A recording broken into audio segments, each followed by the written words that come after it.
Welcome, guys. This week's episode of Heavy Metal Tones with me, your podcast host, Tony Evans. As you would have seen possibly on my Facebook page this week, and you can see by the description below, that when you clicked on it, that this week's episode is about doom metal. For those that don't know what it is, obviously strap in, you'll find out. For those that love it, you might learn some more. It sort of come across me because this weekend coming, we're going to a Doom festival here in Canberra at the Rose Cottage, which is just down the road from me, which is great, like literally like 15 minutes from here, which is brilliant for me. Normally it's right the other side of town and it's a pain in the arse to get there. And headlining by the local Canberra Doom giants, Witch Skull. Witch Skull, if you don't know who they are, I've mentioned them before. I think I've done a review of one of their albums. They are the remnants of quite... they've got the Canberra metal royalty. Like, they've been in all sorts of bands, and also international acts as well.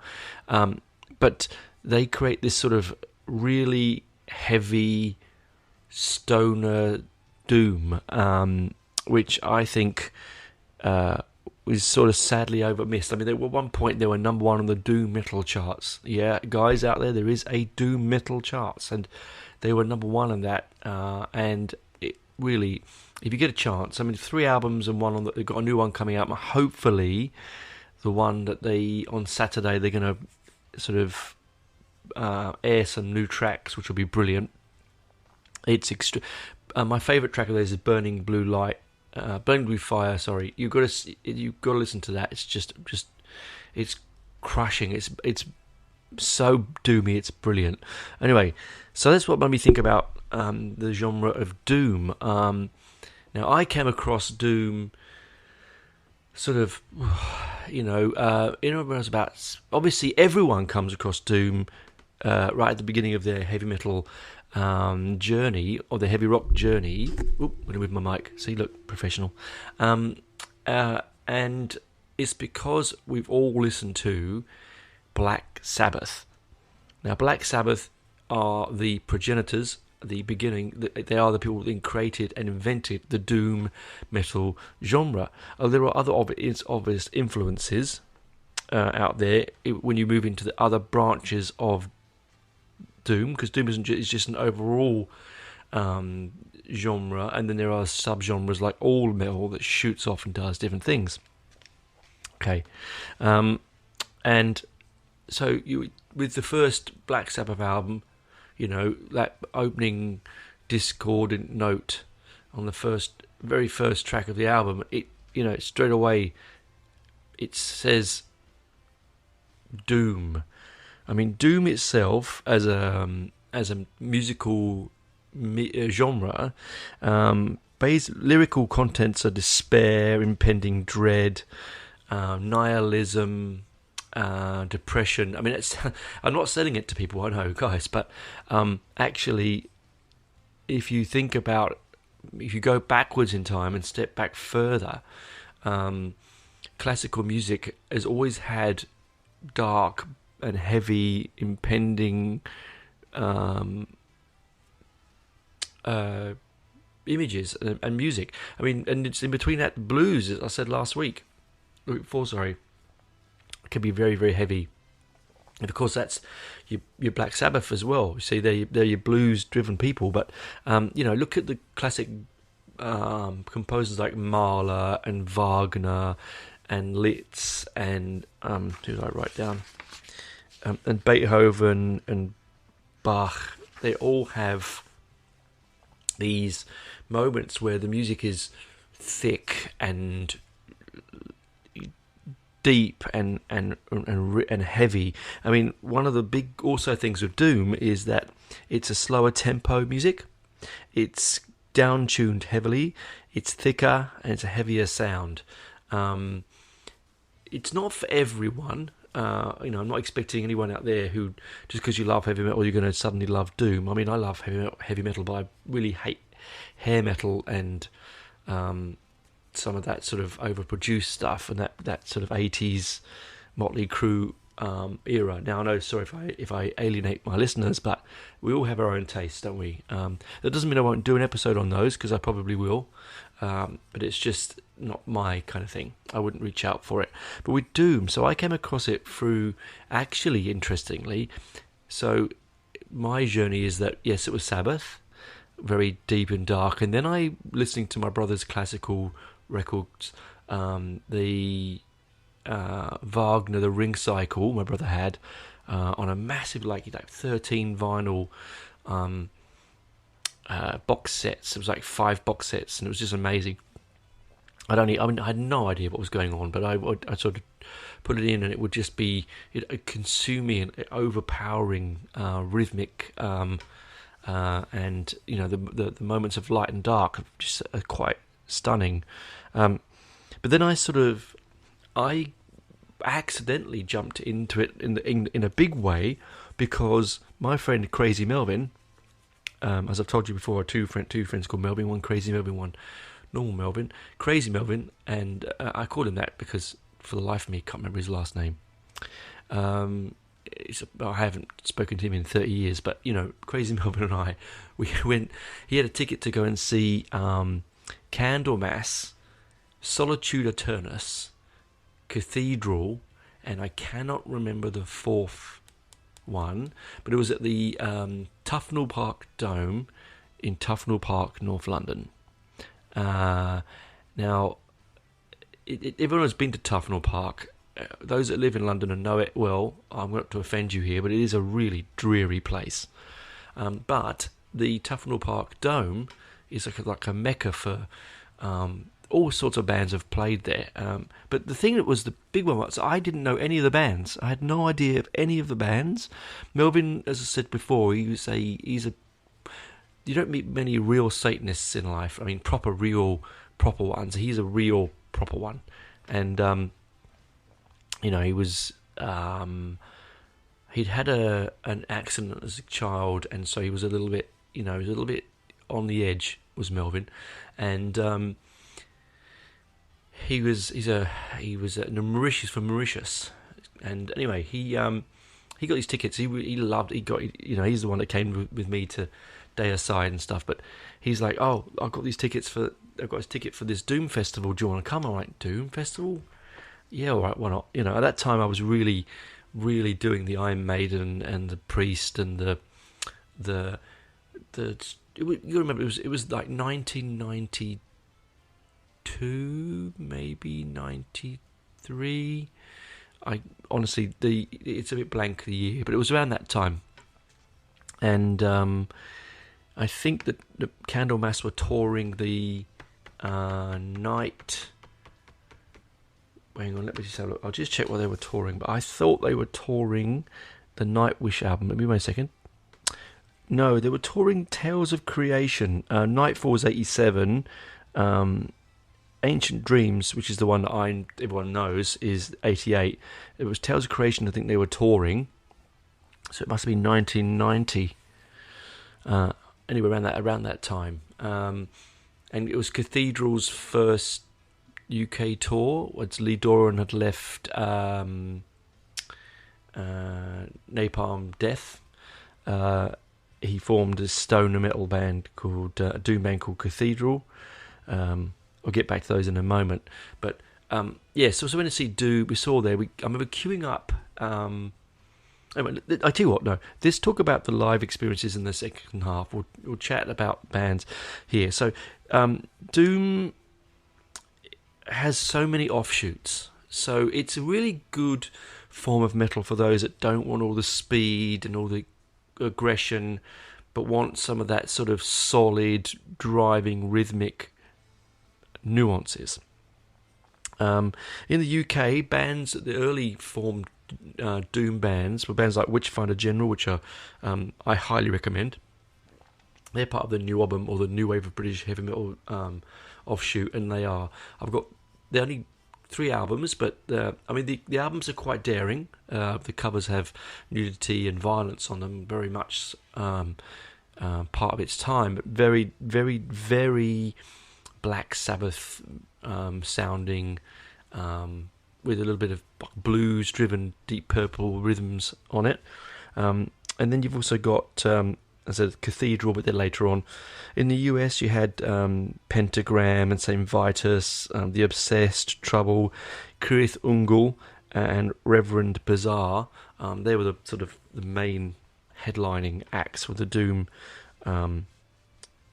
sort of area. But in Sweden, really, it was driven by Candlemass. So in Europe, there are a lot more Doom bands in Europe. I really can only ever sort of put my fingers on things like Candlemass, I'd say. There is, and they're the traditional Dooms. So they're your down-tuned, much slower. I think the guitar rhythm piece for Mirror Mirror on Candlemass, from Candlemass on Ancient Dreams, is probably the. I mean, my mate Steve says it, and I reckon I agree with him. It's probably the greatest metal riff of all time, and that's a really big call when you think about all the riffs that Iommi and the countless guitarists have produced.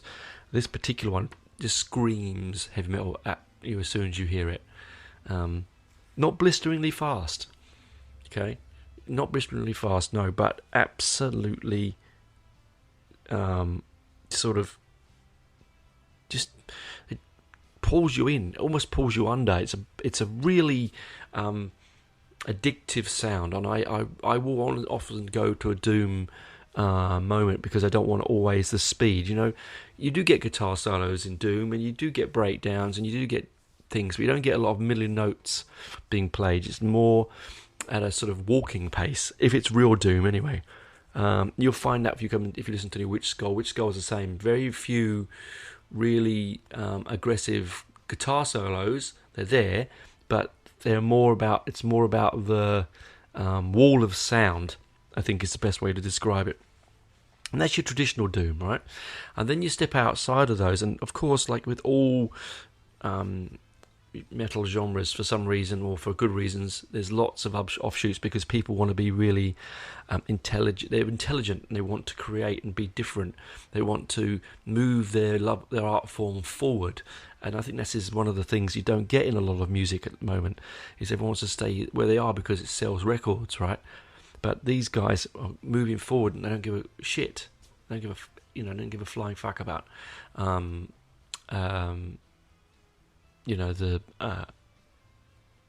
where the money's coming from. They just want to be creative. Of course they want to make money, everyone has to survive, but at the same time their art is more important. There are lots of offshoots, so I'm going to name them and then we'll go through the sort of different things. There's Epic Doom. Now that's the one I probably aim towards more. That's your Candlemass, your Solitude Aeternus. It's got operatic vocals. It's got clean vocals, operatic vocals. It's got a slow, lower, more heavily classical music influenced sound. Epic is for a good reason. It says epic. I mean, Candlemass are a classic example of that. Messiah Marcolin, who I'll talk about in the next bit, has probably one of the best epic metal voices on the planet. He has played in lots of bands since leaving Candlemass, but honestly, Candlemass era is the best. And then you get things like progressive Doom. Says it all, doesn't it? Really, it's probably all the bases of Doom music, but with some obviously stepping outside of its traditional four walls, which then makes it progressive. It's sort of like the bands that are sort of wrapped around the progressive Doom metal are things like Forgotten Tomb, Woods of Yeep, and Bethlehem.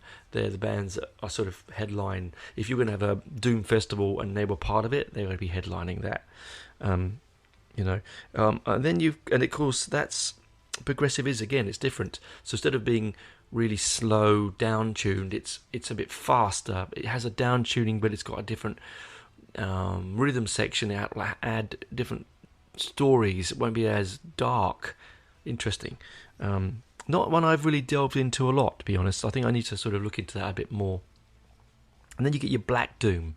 So your Black Doom, thicker, bassier, shrieking vocals, far greater satanic ideology, Again, I didn't really mention that in the previous, about the other Doom stuff. Doom stuff is also really sort of set around Celtic and I hate the word Celtic, and pagan. I hate the word pagan as well because they're made up words, not modern words, but Celtic and pagan words themes. I think actually, if I think about it now, Black Sabbath's two albums, the two greatest Black Sabbath albums outside of Ozzy. Sorry if you're going to grind your teeth at this one, but Headless Cross and Tear with Tony Martin, my idol, who I interviewed only recently. One day I might get it up on the podcast and snippets of it. Now you can have a listen. They're prototypical mid-90s Doom, in my opinion, early 90s Doom, in a different kind of way. But backtracking, sorry. So your Death Doom, so it's got the main. It was very popular in the 90s. You don't get as much Death Doom now, although I see it coming through the review pages a lot. Things like My Dying Bride, Paradise Lost. Again, death metal is something that I really enjoy, and it's not something I want to mix it with my Doom, to be honest, because then it's sort of like sensory overload for me. But if you enjoy it, that's fine. I'm only picking out a couple of bands. I'm not going to go through an entire subgenres band listing because it'll be forever and a day. It'll be boring and you won't get much out of it. I want you to listen, take a note of the genre names and go and have a look yourself. All right, but mainly My Dying Bride. Again, lots of nihilism, lots of depression. It was influenced heavily by Celtic Frost and Hellhammer. Of course, Celtic Frost and Hellhammer influenced everyone in the black metal scene and in the death metal scene. Everyone.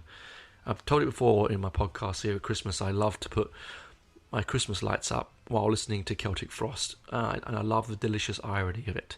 A Jew, Christmas, and black metal. It's just wonderful. Anyway, that definitely aside. So then you've got.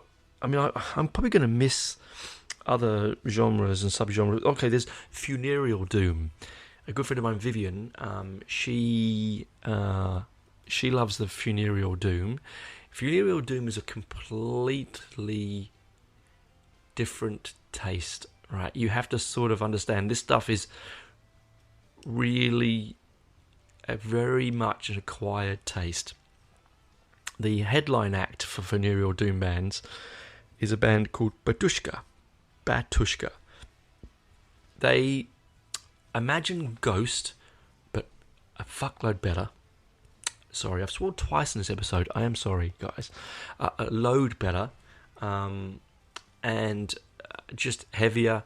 They all wear. You can't see who they are. They're wearing completely masked in cowls, hoods. That is, and there's skulls on the stage, candles. It's all based around Polish funeral music. It is beautiful. It truly in a dark and aggressive manner and in a black way. It is beautiful. So I'm just tying my computer up. It decided to die there. It really, really is. It's something I came across late a couple of years ago. It was very weird synergy because I had been listening to him for about 6 months, and I sort of mentioned to Benji, hey, you should listen to this band. And then he texts me the same day and goes, they're playing Canberra. I could not believe it. So we bought the tickets. Yes, we did. Really, first in we got them. And then they cancelled due to visa condition issues. They're apparently coming back out in a couple of years' time. Or next year, sorry.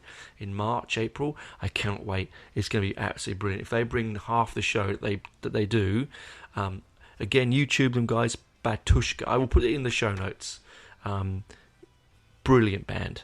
Liturgy, which is it's a great album. Oh God, it is again not for everyone. You put it on, you might go tone. You're going, you're nuts. What is this thick, dirgy rubbish I'm listening to?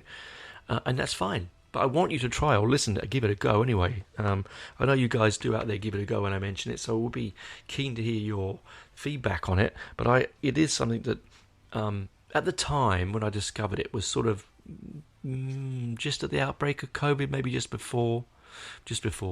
And it was winter, and it's very much a winter. I'd gone through quite a life-changing experience. I'd changed careers. I was travelling more to work than I used to, and I was spending the time searching for this music on the bus. And this turned up, and it was just like perfect for me, perfect at the time. So, Funereal Doom. There's actually an Australian band called Mournful Congregation. They apparently pioneered the sound. I didn't know about this band till researching this podcast, so I really haven't jumped into them. Sort of 10 seconds here, a minute there. I'm going to give it a go after I've stopped recording. I'm going to do my boring humdrum day-to-day house stuff. I'm going to be putting on some Mournful Congregation and see what happens. It'll be interesting to see that. I think they're from Melbourne, I believe. All the good heavy shit comes from Melbourne. Really. Sorry, Sydney listeners. Although no, it's not true. Sydney make brilliant metal. They really do. Friends of mine, Pure Envy, got a new album coming out soon. New single coming out August the 5th. Absolutely amazing. They're from Newcastle. They're a thrash band. And Sydney make brilliant bands, but Melbourne seems to do the heavy, dark stuff really well. Anyway, that's my opinion, and I'm sticking to it. That's really Doom. That's Doom in a nutshell, guys. Down-tuned, dark, mournful, oppressive, not aggressive. In fact, if anything, it's non-aggressive kind of form of music. Its lyrical themes can be satanic, they can be fantasy, they can be real life issues. I mean, there is an offshoot to Doom I didn't talk about because I actually think it worries me slightly. It's sort of called suicidal Doom, and look, I'm not going down that chute. I'm not going down that route because I don't want to. If you are feeling that kind of way, anyone out there, anyone that feels that kind of way, please do reach out to someone. In every country you're in, there is in Australia we've got Lifeline and Beyond Blue. I'm sure in America and in the UK you've got, and in Europe and everywhere in the world, there's people you can reach out to. I know that it can get very dark, and these themes that this music talks about can be that way. But please, there's always an answer, and always help if you need it. Anyway, I'm going to go and rest my old vocal cords. I'm trying now to do slightly longer shows, guys. So I'm going to sort of like 25 minutes before the interval and then go interval afterwards. If they're too long, please do reach out and tell me when we go back to a shorter format. I quite realise I can't get enough into 30 minutes anymore. And, I rabbit on as enough as it is. It just, you can't get enough in there. I can't cram it in, as the vicar said to the nun. We'll go into the B side. We're going to go to the adverts now. I'm going to get a fresh drink. My throat's a bit dry. And we'll talk about some experiences I have with Candlemass and with Cathedral and a couple of other Doom bands on the other side, guys. Enjoy the adverts, and talk to you soon. Bye.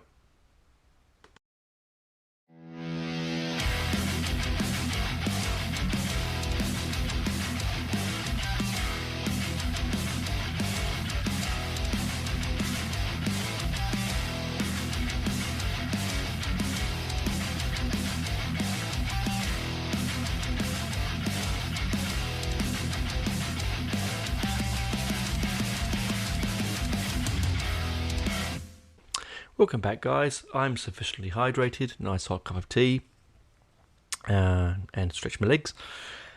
Now, so we've already talked at the beginning about Doom. Now, as I said, it's one of my favourite genres of the music, of heavy metal, because it's just a lovely juxtaposition between all the speed and the pomposity. Although Doom can be pompous, but all the aggression that you get in a lot of heavy metal. It's actually really nice to not be as aggressive.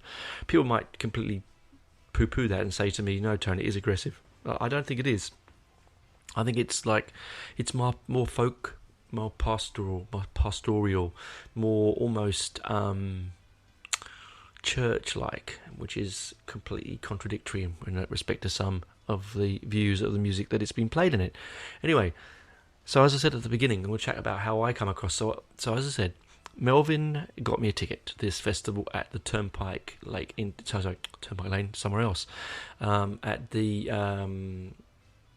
Dome in Tufnell Park, North London, because I grew up and was raised in North London, and that's where it was close to me. Like, it was only like a 20-minute trip on the train to get there, about a 10-minute walk from the train station, if I remember rightly.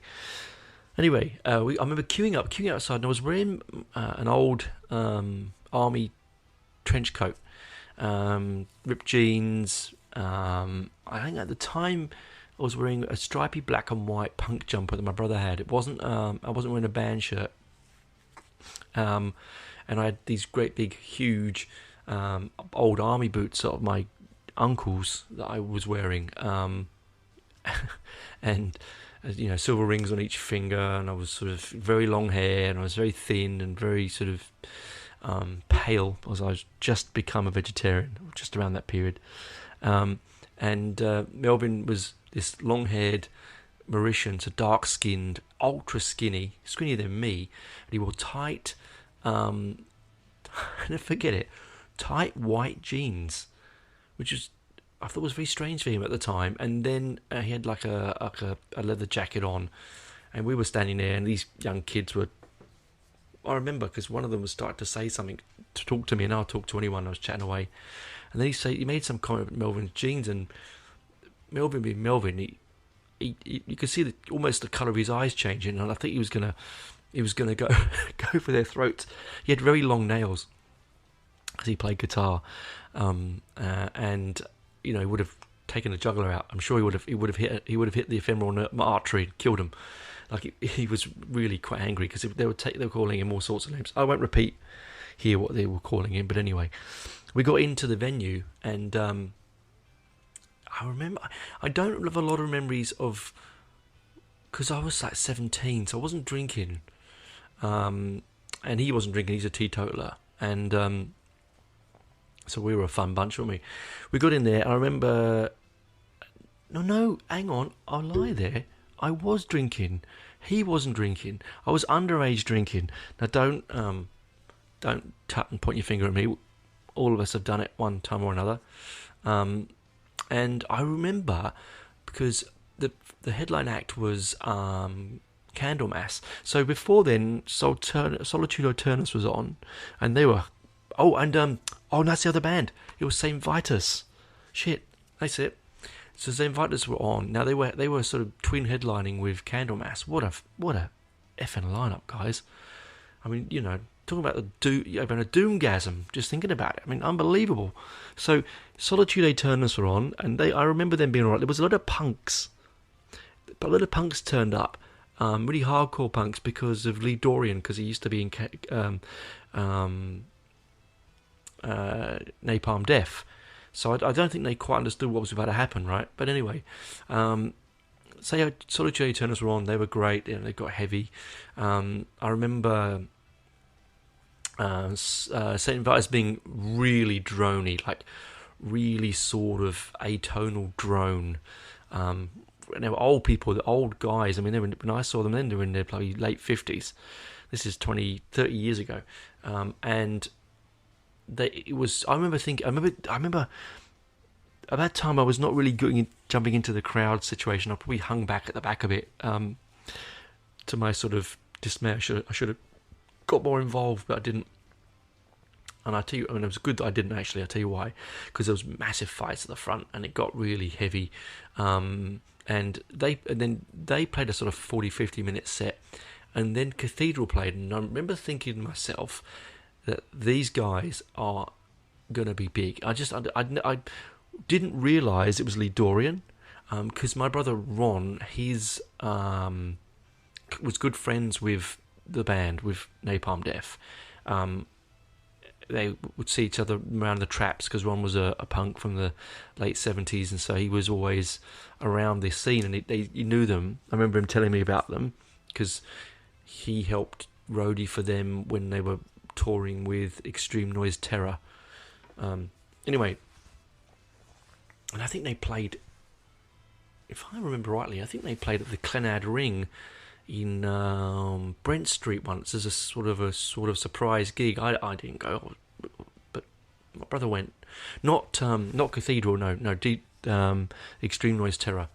I think they were playing with some of the members of Crass as well. Anyway, side note, because Ron used to also knew the band Snuff as well. Anyway, I digress. So, yeah, got a bit rough and real. I remember a lot of stage diving. One of my fun of the memories that I remember the most. I remember seeing Melvin standing at the side of the stage, and he wouldn't sit down anywhere. I look at, why are you sitting down, Mel? And he's like, I've got white jeans on. I'll get shit all over them. Sorry. It was just, I just found it so amusing that there's this, guy that writes satanic verses on underground walkways and listens to some of the most vile stuff I'd ever had to listen to, and there he is. He wouldn't sit down because his white jeans would get messy. You know what? These things you remember, eh? Things you remember. Anyway, but then Candlemass came on, and Candlemass blew my 17-year-old mind. You have to picture it. A Swedish doom band, right? Brilliant musicians, very Black Sabbath driven, and I was going for a massive Black Sabbath thing because Tony Martin was still in the band. It was still that period of the Headless Cross tier sort of period, and I was really into them. And everything I did was everywhere I was listening. I was either listening to Venom or Black Sabbath, and I made the three things I was really sort of in the metal genre anyway, really into. And this guy, like this 6'8", I'm sure he's probably not that, but he looked that big.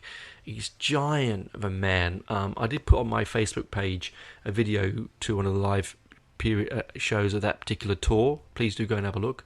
That's at Heavy Metal Tones Facebook page.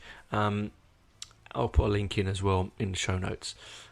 And whew, man, he had this cowl. He had like a monk's outfit on, tied up with string, and he would just like stomp around the stage, and he was doing all the mirror, mirror, just all the lyric, he was just this really falsetto operatic voice. And they, did a couple of Black Sabbath covers. It was just crazy. And the gig finished. And we didn't go anywhere. I remember just standing around. We were hanging around, just having a drink. I think we were just chatting to people. And this giant of a man walks up to the bar. And it was Messiah Marcolin, the lead singer of Candlemass. And I just remember standing. I mean, I'm not short, but I'm not tall either. I'm just under 6 foot. And I'm standing next to this guy. And I said to him, "Can I buy you a beer? That was amazing." And he just said, "Da." He's Swedish. I mean, I'm sorry to my Swedish listeners. I don't want to damage or ruin your native tongue. And I'm not.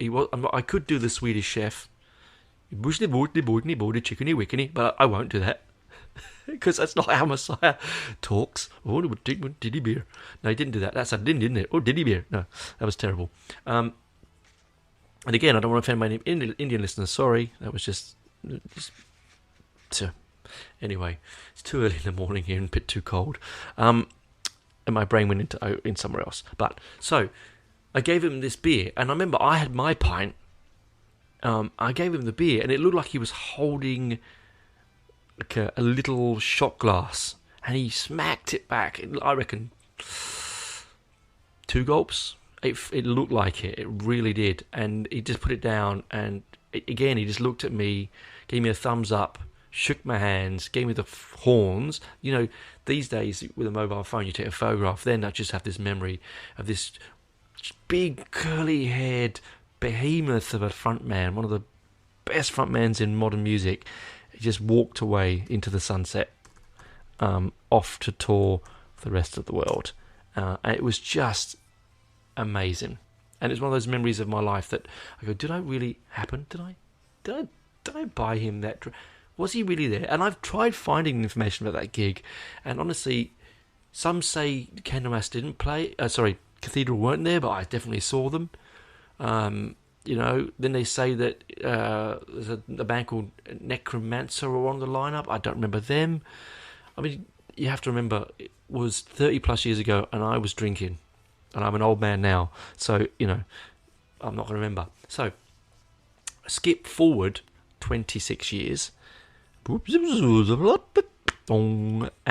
it's Soundwave. Now 2014, I'm going to say, but again, don't quote me. One of the headline acts was Marilyn Manson, if that helps anyone. That is irrelevant. It's very relevant in a second. So it was good. Soundwave, typical sort of. It's a festival. It was a festival here in Australia, guys, across the world who don't know what that is. So it's like the equivalent of Download and Hellfest and Varken, but without the incredible lineups. It was sort of like a low rent Audi or little version of Download. We got some brilliant acts. That's not to belittle the festival, because I really loved it until it stopped. Because it was just good to have a punk and metal festival in Australia to go to. But anyway, on the lineup, who should be on it? But their very last ever Australian tour, because the band were disbanding, Cathedral.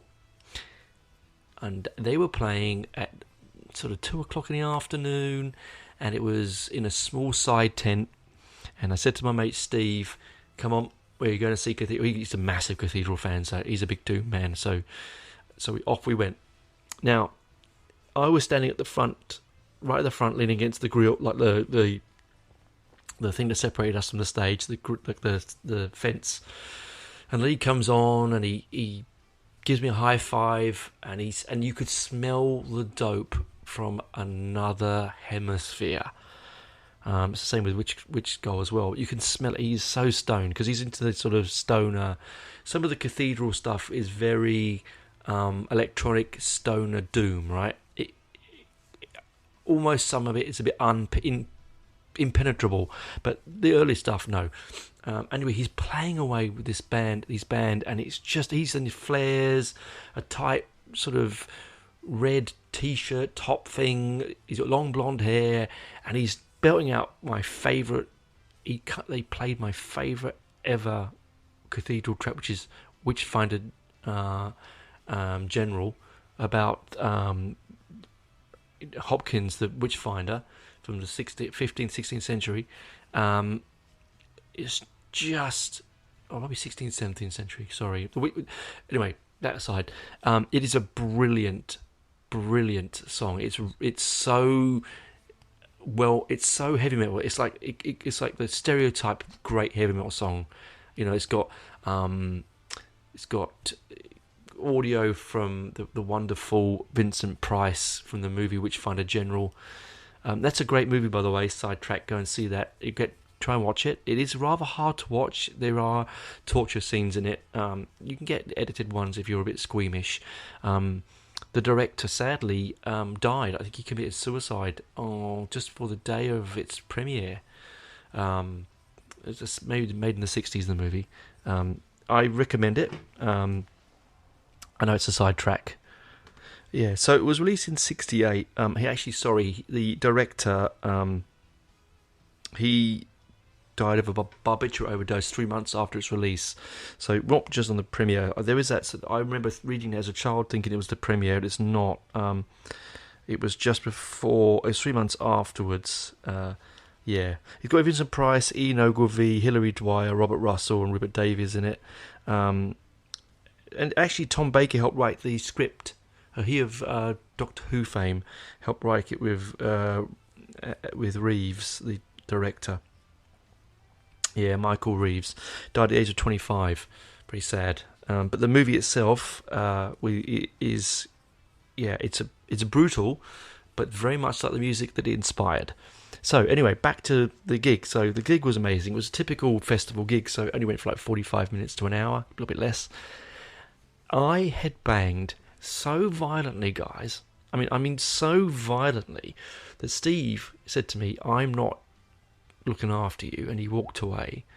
I remember the gig finished, and we were all cheering and everything, and I had to go and walk out the tent and go to the or little shelter thing, and go to um, the main stage because I wanted to take a look at Marilyn Manson. I'm not a Manson fan. Sorry, don't park that over there. I don't care about him. But I wanted to just see, the fuss. And I couldn't see straight. I literally was punch drunk. I had no directional ability. I didn't know what time of day it was. It felt like I drunk 20 beers. I sort of dazedly wobbled. I remember grabbing a stranger and saying, "Look, I don't know where I'm sorry, I'm really fucked. Can you tell me where to go? I need to get to the main stage." And they actually walked me there. I saw Steve in the grass, and I sort of wandered over and lay next to him. And you're in trouble in this world where when you lay down, you got to hold on. I was spinning, man. I was absolutely spinning. I do remember hearing Manson say he hated Sydney, and I remember him punching his bass player, and I think he got his cock out and pissed on the side of the stage. Now this is all, I mean, he's a shock jock, isn't he? With not much talent. So it was like I was trying to get a view of that, and I just go, "Oh, I can't deal with you," and I just wandered off, try and find some water. Sorry, pardon me. Oh dear me. There we go. Look at that. Even I bought myself. To get some water and let me just get a drink. Sorry, one moment.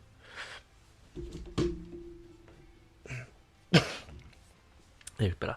Anyway, so yeah, that was the two times. Those are the two my most memorable Doom experiences. Of course, Black Sabbath with my wife and my good friend Millsy. And my good friend Dave, both times they're out here in the last 10 years. Very momentous. I remember right at the end of the very last tour, the band were ever going to play in Australia, they played Dirty Women, which is my favourite Black Sabbath song, guitar solo anyway, and off a very much unloved album. Technical Ecstasy is a brilliant album. And I cried. I'm not going to deny that, folks. I openly wept. It was like the beginning and an end. I told you before, my very first gig ever was Black Sabbath. To see them finish their tour was a really lovely bit of synergy. But yeah, as Doom bands come, I mean, I've seen some local Doom bands and bands that sort of, as I said, like your Witch Skull. I think Witch Skull have taken the mantle of modern Doom. There's a lot more. Australia has a really good Doom scene, actually. I'd like you to delve into it a bit and have a look. Google it. Google Australian Doom band, see what you get out of it. So I keep yawning. My God, I'm sorry, guys. I had a really busy weekend, so it's been a really busy time of work recently. With lots of COVID around, people are off, and I'm sort of filling extra roles and doing extra work. A bit tired. Sorry, guys. Don't mean to put you off when I yawn. But anyway, yes. So there were a lot of good bands. Wherever you are in the world, whether you're in India, Africa, America, the UK, here in Australia, anywhere in Europe, try and seek out your local Doom community and just see what they're doing, because some of it's really creative, some of it's really inventive, some of it's old school. If you want albums, you're saying, Tone, what album should I listen to really get an idea about the genre? Really, honestly, Ancient Dreams by Candlemass is probably it. Nightfall, Candlemass is Ancient Dreams. Really, I mean, that sort of underlines it for me. Maybe, oh, if you want something really interesting, actually, if you want something completely progressive, and I saw this band in Canberra years ago. My mate saw them in Sydney at a festival and absolutely hated them, but Dave hated them. But I really thought they were. I think they're pretty groovy. It's a band called I Hate God. It's all one word. I, as in EYE, hate God.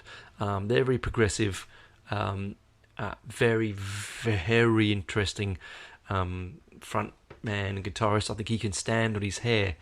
Like he's that long. It's amazing. But definitely, yeah. Honestly, just go and try anything. Okay, any of the first three Witchfinder General albums. Anything by Cathedral, and definitely Ancient Dreams. I think they're the ones I'd go with. With Witchfinder, I'd go with Friends of Hell, the 1983 album, and Death Penalty, the 1982 album. They're available on Spotify. I'm looking for them right now as we speak to show you they are easy to get. And then let's have a look. If we were going to go with Cathedral,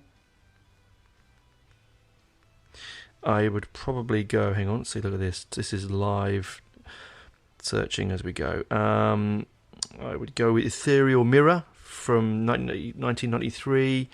Carnival Bazaar from 1995. But if you really want one that's going to absolutely take you to where... This is the tour that I went on, which is Forest of Equilibrium, their first album. That had some really strange things on it.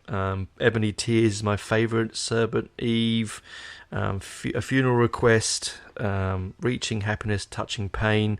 There's only 7 tracks on it. It's really quiet, and it's 54 minutes long, so they are quite long progressive pieces.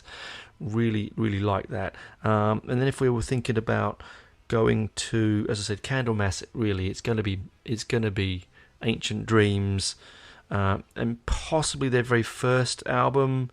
Hang on. Yeah, I'd go. Let's have a look here. I'd go. Ancient Dreams, Tales of Creation, Nightfall, and Epicus Dumicus Metallicus from 1986. That is a real classic.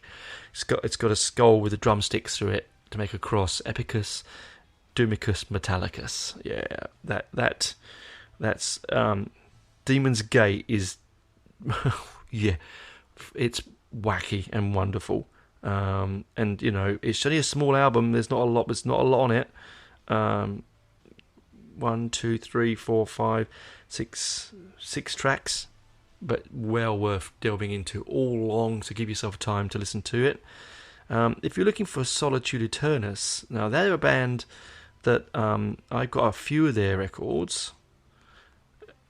Let's have a look at this. Solitude Aeturnus.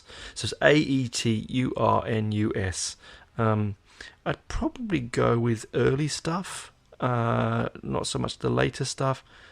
So probably go into the Depths of Sorrow, their first album, then Beyond the Crimson Horizon, their second album. I've got both of those, and both of them, again, beautiful covers. The artwork's wonderful.